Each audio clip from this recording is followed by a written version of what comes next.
Today on Gun Talk Nation, we're talking new shooters, competitive shooting, custom guns, and much, much more, all with JoAnna Wilson from Patriot Defense.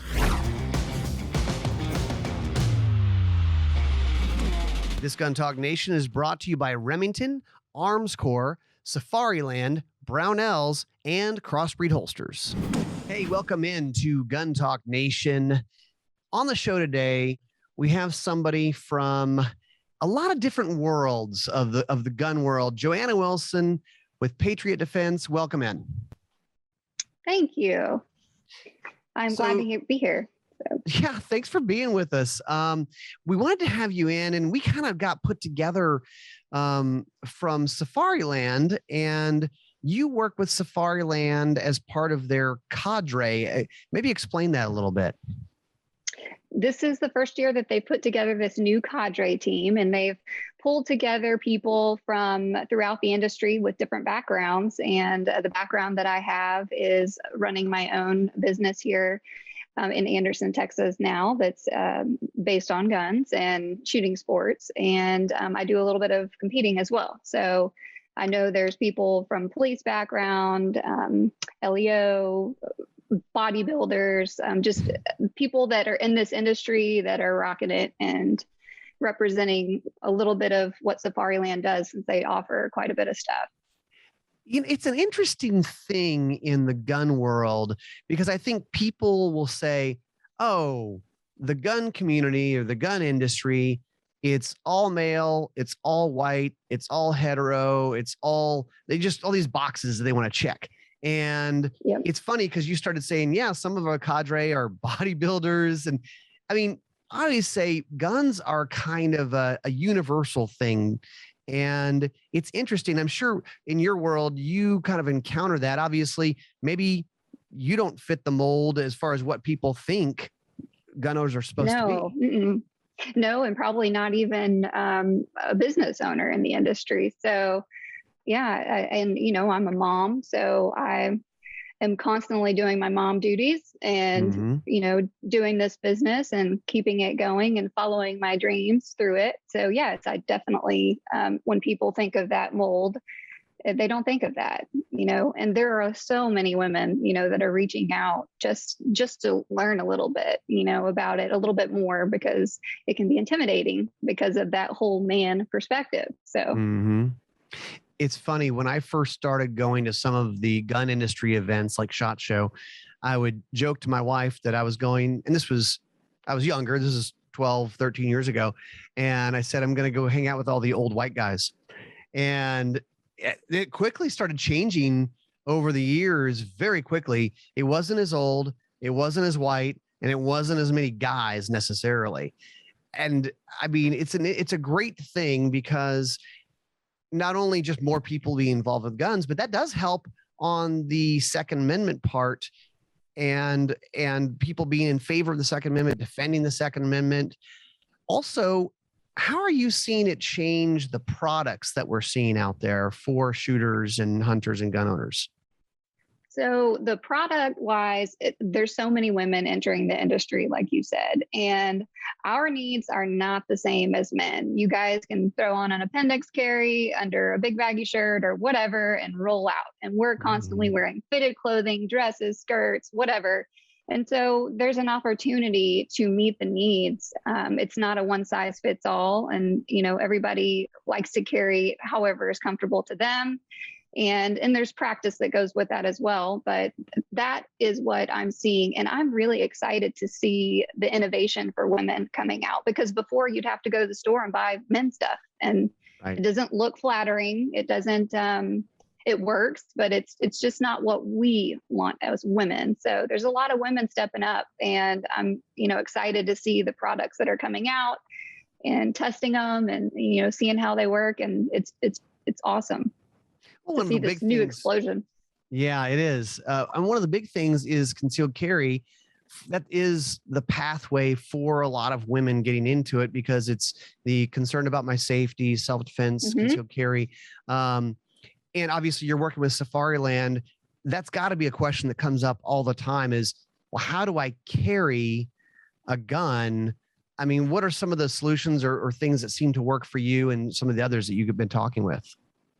Well, I am a smaller profile woman, so I like, as close as possible. And I know that's the goal anyway, is concealed carry, but I typically carry a micro-sized gun, and it's just easier for me whenever I'm carrying on me with clothes that are fitted and whatnot to carry that. And I think that is a space where Safariland is going, and they're starting to expand on that. I think that's why they brought the CADRE team in, so that we can help them produce products that will hit this group, because they've got LEO, they've got all the law enforcement, military, and they're growing in this area, which I'm very excited to see.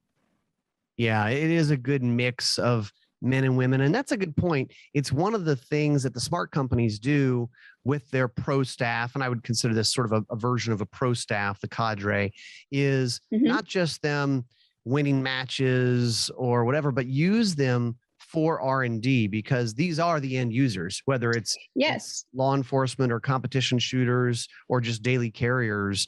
You guys are the ones that are doing this and have a lot of ideas, and you go, what would be nice? Yes. And then we're out mingling with all these people all the time that say, do you know anything that works like this? So yes, it's a great opportunity to help and to develop new stuff. So I know that you enjoy competition shooting. What type of competition shooting do you do, and how did you get into it? So I mainly do USPSA, United States Practical Pistol Association, and that's my favorite. I do 3-gun here and there too. So, and I do enjoy that too. It's the traveling is a little bit further, and with the kids and all that, it's not always the easiest for me to get to, but I do enjoy doing it every year. We started our business in 2010, and when I started, I'm a mechanical engineer by background, and I felt called to stay at home with my kids, and I needed something to do. So we decided, hey, we're going to start this business. This will give me something to do while I, raise these kids. And so that's how it started. And really, I was pretty insecure with the business and my being able to talk like to you or anybody about guns, and really my abilities with them. And my husband competed and traveled around with PRS type matches, and he kept trying to get me involved in it. And I'm like, I can't do it. I've got little kids. I don't have time to do this, and I don't know what I'm doing. I'm kind of scared. I have no idea. So in 2014, I finally, got the courage to sign up for an IDPA match, and I just did it, and I jumped in. And when I went there, I could not believe how welcoming the people were, men and women, mostly men, but they were so encouraging. And it was almost like there was too much information. Like everybody wanted to see me succeed, right? So I was like, wow. And safety was priority. And, everything was slow, and everybody coached me. And it got to where we would show up weekly, and a small group of people really took us under their wings and just started pouring their heart and soul into us. And I was like, man, I could be good at this. Like, I need this because I've got these 2 little kids and I'm going a little crazy. So this is me. This is for me. And, that really took the growth to a whole new place. My confidence in my ability to shoot, to know how to function the firearm, just all around feeling safe, being, having my children out and being in situations where, something could happen and I could protect them and myself, and I'd feel confident doing it because you practice under stress. How your firearm works, and you're in it, you're working it regularly. So it's fresh. And so I did IDPA for about 4 months, and then I found USPSA, and I was like, okay, I'm done with IDPA. Let's go into USPSA. And yeah, in 2015. That's the go fast game. Yes. And I was like, ooh, this is fun. And about 2015, I was doing my prayers in my journal, and I was like, I want to be a pro shooter, in 2015. And then through, making it known and the people that we met in the industry and being really focused I got a phone call from Dave Savigny, in December, so 2016, I was able to be on the FN Pro team. And that I was like, all right, like, so I put a lot of work into those few years, and it really helped me grow and become a confident business owner, a confident mother, a confident mom. It gave me something that, you know, a little something for myself that I could push, and it was me. So that is the thing, because buying a gun for protection, getting into this world, if you haven't grown up in it and haven't shot a lot of guns, buying the gun is the first step. People will say, I want to get a gun for protection, whatever, but really you're not competent, you're not confident. And I've seen that transformation. My wife didn't grow up around guns and shooting and all that. And she has done several different pistol classes, multiple day pistol classes. And it's amazing the confidence and comfort, being so comfortable with the gun and knowing how to run it, knowing how to shoot it. And she would even say, like, I travel for work, and when you're out of town, I used to be nervous. Now I'm like, it's not just I have a gun, but I actually know what the heck I'm doing with it. Yes. And you've operated it under that stress, because that's huge, because you lose all those fine motor skills whenever you're even in competition and that beep goes. It's like the whole plan goes out the window. And so you start operating off of what you've been practicing. And that was a good lesson for me, because the first match in IDPA where that beep went, and I'm walking it like slow, they're coaching me, and my mind left me. And I was like, oh my gosh, like, wow, like, this is crazy. The under stress, what happens, you know? So I was like, yeah, we got some work to do, but it didn't take long, you know, it didn't take long staying with it and learning to work through all of the malfunctions and just your stage plans and your mind racing and the excitement, because it's so fun. So yeah. Well, and also you mentioned kind of doing this because you had little kids, you needed something to do, get out of the house. What's really, I think the reason why a lot of people like competition shooting and also taking classes, if you're going to do a 3-day pistol class, those types of things, is it requires so much concentration to be safe. Mental, major. Yeah. You can't think about other things, which it actually is a mental break from all the other stuff. Like I do this to relax. You run and shoot guns and you're trying to hit targets. That's a very good point. And that's relaxing. Yeah. It's the only thing I can think about at that moment. About it. Exactly. And that is, I remember that, you know, telling my husband that over and over. I was like, I can't think about my kids. Like, they're out of my mind. Not that I love my kids, but they're my life 24/7. And I just you need a break. And that is exactly, I remember thinking that over and over. Like, when I'm there, it is such a mental, you know, exercise that when I leave, I am exhausted in a good way. And I usually get a headache, but because I've just the intense 30-second focus, you know, 10 to 12 times, or maybe if it's 4 stages, you know, but yeah, it's great. It's great mental exercise, math, everything. That's fantastic. Let me thank a couple sponsors that make this show possible. Lockdown makes a lot of products that makes your life easier, from organization and like gun safes, lights for your gun safes, basic stuff like that, moisture control. But they also have a lot of smart technology like the lockdown puck, the lockdown vault door, the camera, all their Logic series of stuff that connects to your phone, lets you know what's going on in your safe, temperature, humidity levels, really cool stuff. Check out Lockdown. Also, Remington Ammunition. They're back. Big Green is back. They were down and out. Now they're backing up. And I've been out there to see their operation. It's impressive.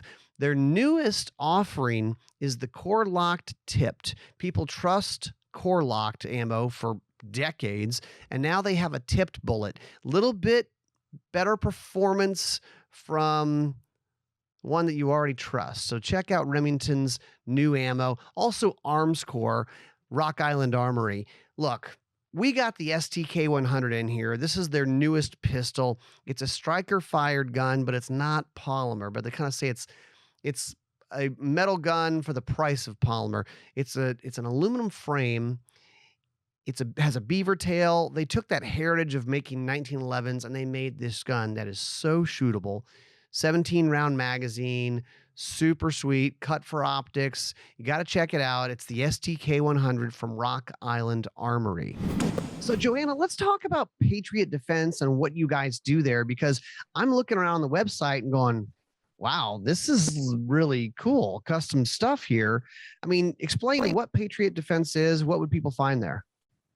Okay, so we started in 2010, and we are a custom firearm shop. So we don't have a store for you to walk into. We've gone to completely to manufacturing and doing custom work because that's what we do and that's what we like doing.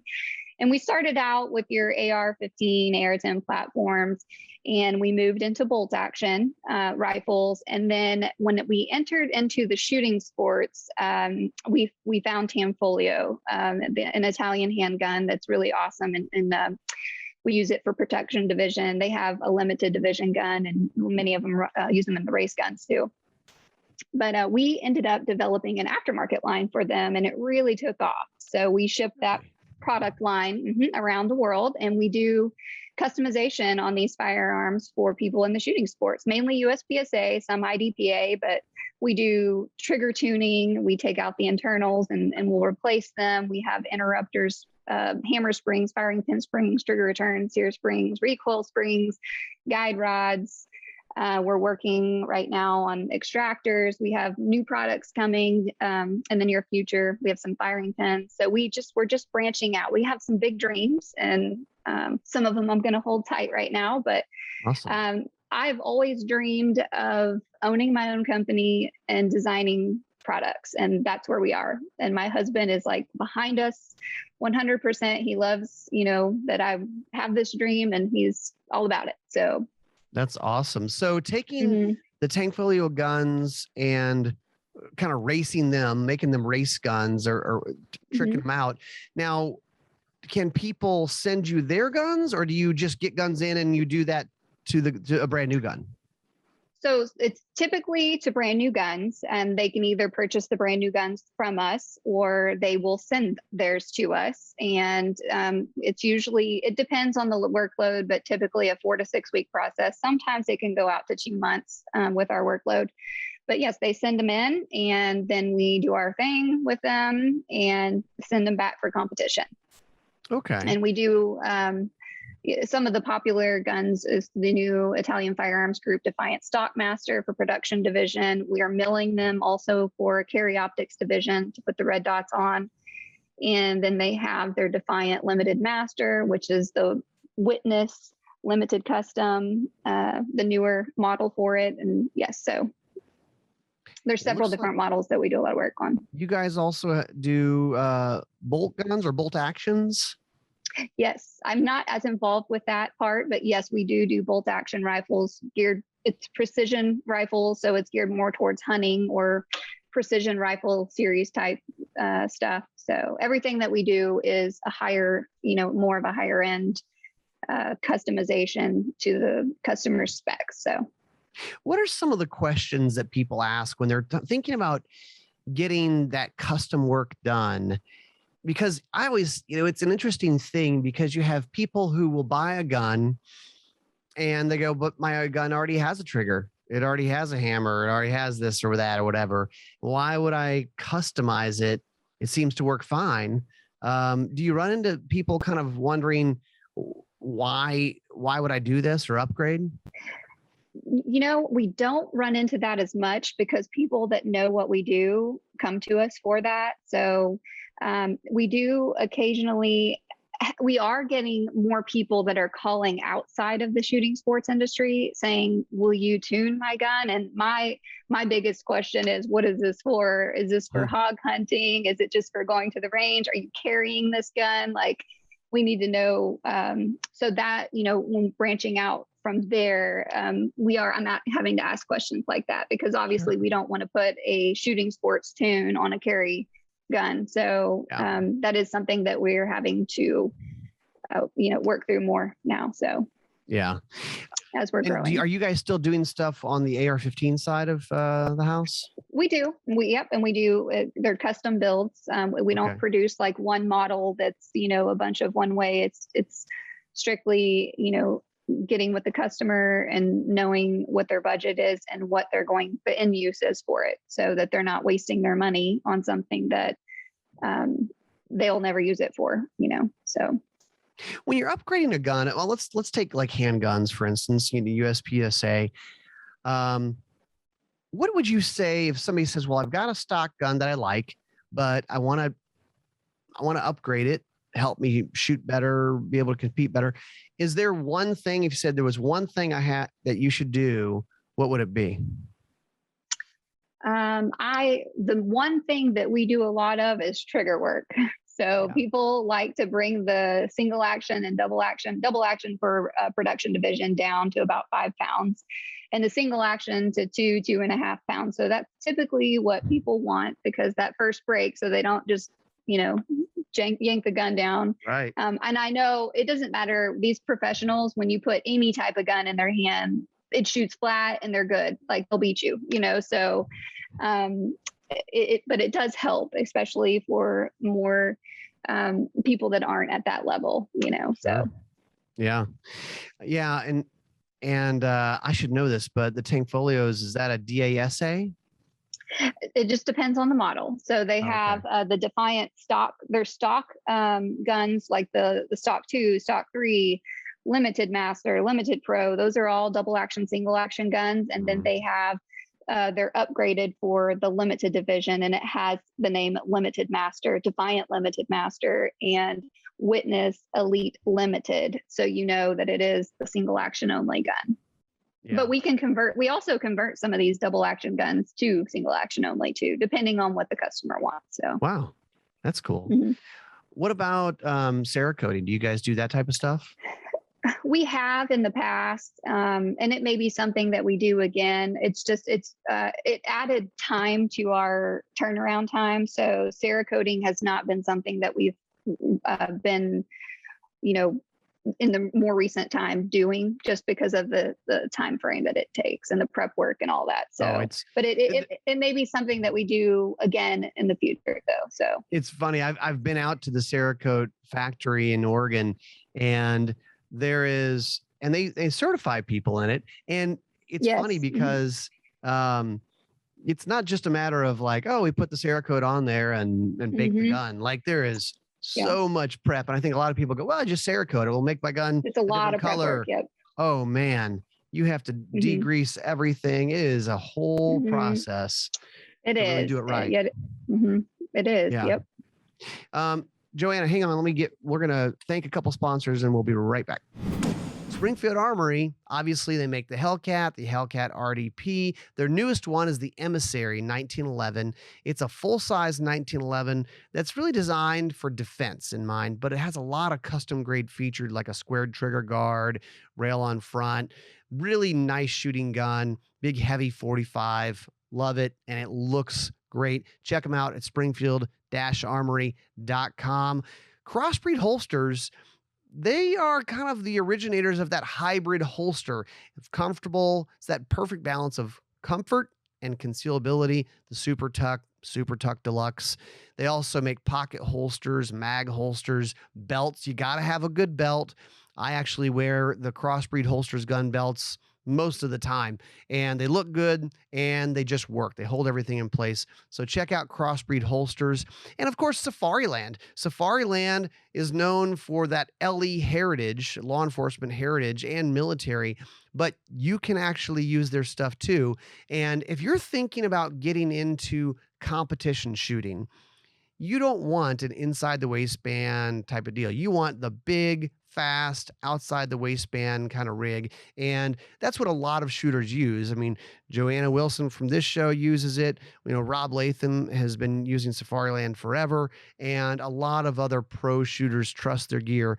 So check out Safariland. They actually have a special code for Gun Talk listeners. If you enter Gun Talk 20 Q3 for like Q3, you can get 20% off your order over there at Safariland.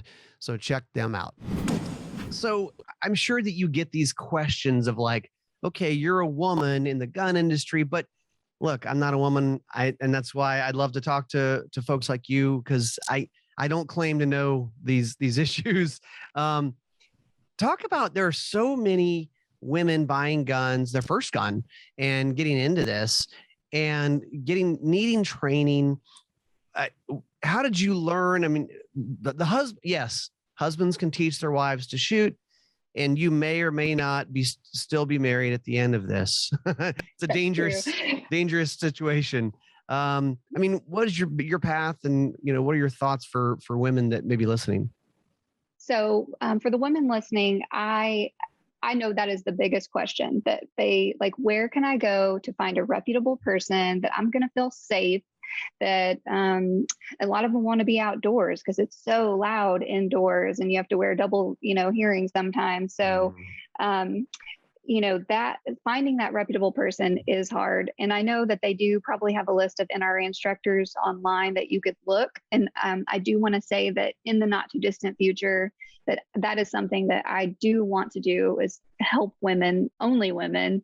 And I've got my range built. I've been working on that in the back of the property so that when it's time that I can begin doing that in a more intimate situation, so that I can build their confidence and they leave excited and feel like they've learned and grown, so much more confident in their skills. So I know for me, when I started, like I said, there were a couple people that really took us under their wing at the IDPA matches. And then my husband also was a big part of getting me fundamentals. And when we go to the range, it was difficult when he'd tell me, you need to do this, you're doing this wrong, or maybe I didn't hear it. Because sometimes when you're shooting, it may take a few times to hear something before it clicks. Mm-hmm. And there were many moments like that where my husband would tell me, and I'm not going to do it. It's not working. And then I'd go to a match and one of the other men would say it. And I was like, oh, did you hear what he said? And he'd be so mad. But I learned because it clicked from somebody else, and it just would irk him, so bad. But I did get to a point where I realized, okay, when I'm at the range, if I want to be good, and I'm going to be good, that I'm going to have to turn this whole husband-wife thing off, and I'm going to have to listen. And when I got to that point, which took a little bit, things started changing, where I just kind of zipped my lip and I started doing what he asked me to do, because I wanted to get better, Right. And so that's what it took. And that was difficult. And that's not, that may not work with every marriage or every relationship, coaching and teaching with husband and wife. And that's why there's people that you can, go get instruction from. So. Yes. Go. Yeah. Yeah. I caution people, don't teach your wife how to shoot. Be careful about that. Don't buy her a gun either. Let her go shoot a little bit. Let her figure out her gun. Yes. Let her figure it out, and let her figure out what works for her. And that's another huge thing that I hear all the time, because there will be women that say, oh, I showed up at this gun shop and this man told me I need to get this gun. And then she goes over to her husband. He's like, no, you need this gun. And she's like, I don't know what to do. And I'm like, go try them. Try them all. Yeah. Well, so I can tell you what I like. And this isn't a woman thing, but anyone who's buying their first gun, especially a handgun, if you can find a range that'll let you rent 3 or 4 or 5 different guns and shoot them, they're all over. And also, the problem is, if you really have not shot guns before, you really don't know what the heck you're doing. As far as, well, I shot this one, I shot that one. That's a good point too. Yeah, they're all just kicking and whatever. If you can get just an hour, maybe even a place to give you a half hour of instruction, let you try out 3 or 4 different guns. Man, then you start going, okay, I like having a thumb safety, or I don't like that, or I like this polymer gun, or I really don't like revolvers. Everybody's telling me, oh, you just need a revolver. Well, you might shoot it and go, I don't like that. Yeah. And I think one of the biggest issues that women have when they pick their gun, or their husband picks it, is they don't think about racking that slide. Some of those springs are so stiff, and the older we get, the weaker we get. And That seems to be one of the biggest issues that I see with these women. So I usually try to steer them to something that is going to be easy, that they can manipulate in the situation, where they grab it and they have a malfunction and they can't move the slide, or there's some kind of ammo issue. So it's a good point. How much do you think running the slide on a semi-auto is a strength issue, or is it a technique issue? I think it could be both. So I know that when you limp wrist, you have issues with cycling. And then I know that some people, when they insert the mag and go to rack it, they can't move it. Like they just, they can't get that first round in there for it to work. So, it could be both. So, yeah, it kind of just depends. Boils down to practice and knowing your gun. So, and knowing that you're comfortable with operating it and how to operate it. So you have to treat the gun like, you're treating a wild animal. You're not going to hurt the gun. Right. Grab it hard, rack it hard. Don't dilly dally or baby this thing. Be aggressive with it. Yeah. And that's something that when most of them have to learn, because when they handle it, it's very gentle, and which causes malfunctions, so it's like, no, this is a tool and you need to use it as such, so it will work properly. So yeah, absolutely. I play drums, and people would sometimes when I'm playing a gig or like at a break or something, there might be like a kid who wants to come up and they think the drums are super cool, and I've been asked before, like, oh, is it okay if he hits the drum? He's not gonna, and then they get real nervous. He's going to break them. Like, they're drums. Like, they're designed to be hit. You just hit them. Yes, you're not going to break the cymbal. I promise. Your 8-year-old is not going to hurt these drums. Yep. So, okay, let's just talk favorites here. Favorite guns, favorite, holsters, loads, belts, all your gear setup. Okay. So my gear that I use is mainly Safariland. My favorite belt is their ELS belt. I'm running their stock 3 holster, which fits my Defiant Stockmaster. And so, yeah, mainly it's gear all around, backpack, is Safariland. Sure. My favorite gun so far that I've shot, and Italian Firearms Group sponsors me, and they are an importer for Tanfoglio, the new models. And so I shoot a Defiant Stockmaster in production. And then I also have a Defiant Stockmaster that we've tricked out for Carry Optics division. And then I have their Defiant Limited Master for the limited or 3-gun and 40. Okay. The other 2 are 9mm. And those by far have been my favorite guns. The Defiant Stockmaster is basically an upgraded Stock 2. The Stock 2 is a 4.5-inch full barrel. The new Defiant Stockmaster comes with a 4 3/4 inch. And it already comes with a fiber optic front sight, which the Stock 2 doesn't. This is the same manufacturer. It's just a different model that they're now importing. And it's by far been my favorite. So, well, you mentioned Carry Optics. So you're running the red dot on there. I mean, gosh, we are seeing a red dot revolution in the last few years. And I mean, talk about that and how that just changes the game. So the sport is really changing right now from what we're seeing. Production was real slow for a while whenever we entered, and then it grew really fast. And then now we feel like production is backing off and everybody's jumping into Carry Optics. And part of it is everybody wants to compete with a big group of people. They don't want to be competing against a group of 10 people. They want to be competing against a lot of people across the nation and around the world. So the Carry Optics has been, it's like shooting. It's not a race gun, but it's still a red dot. And there's different techniques for shooting that, because if you're moving from an iron sight, you have to focus on that front sight, the front fiber optic sight. That's what's always crisp. And when you move to a red dot sight, it's both eyes open. Wherever you see it, it's hitting. So it's a completely different type of shooting. And I've heard that a lot of people that have switched over to competing in this they've gotten faster. It's helped them to improve their speed and their technique moving through stages. And then when they go back to iron sights, they've been able to keep up with a little more speed. It does have to go back to, That's interesting. They're actually sight.